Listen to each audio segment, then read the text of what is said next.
So good morning all, welcome to Royal Farm. So ఇక్కడ కనిపిస్తున్న chicks అయితే సేల్కి అయితే పెట్టడం జరిగింది. సో ఇప్పుడు చూస్తూనే అయితే ఈ 1 వీక్ పిల్లలు. సో ఇవి కూడా 1 వీక్ పిల్లలే. సో కొన్ని 2 months పిల్లలు ఉన్నాయి. సో మీకు ఎవరికైనా ఇంట్రెస్ట్గా ఉంటే నాకు ఫోన్ చేయండి. సో అబ్రాస్ పిల్లలు ఇవన్నీ. సో కొన్ని మెట్ట పిల్లలు ఉన్నాయి. సో వెరీ యాక్టివ్ పిల్లలు.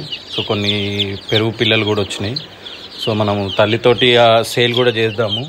సో పిల్లలే కావాలంటే పిల్లలు కూడా మినిమం అయితే 10 పిల్లలు తీసుకుంటేనే ఇచ్చేద్దాము. లేదు అంటే 1-2 పిల్లలు అయితే నేను సేల్ చేయను. సో ఏదైనా 10 పిల్లలు తీసుకుంటా అంటే నచ్చినవి తీసుకోవచ్చు మీరు ఫామ్ దగ్గరకు వచ్చేసి. ఒక పిల్ల కాస్ట్ వచ్చేసి 500 రూపీస్. సో కొన్ని 1000 రూపీస్ కూడా ఉన్నాయి. 2 months పిల్లలు వచ్చేసి మనకు 1000 రూపీస్. మెట్టయ్యి అవి పెరుగు క్రాస్ పిల్లలు. సో మంచి క్వాలిటీ పిల్లలు. ఆల్రెడీ మనకు వ్యాక్సిన్ అయి ఉంది. సో కింద నేను నెంబర్ ఇస్తాను, వాట్సాప్లో మాత్రమే మెసేజ్ చేయండి. Thank you all.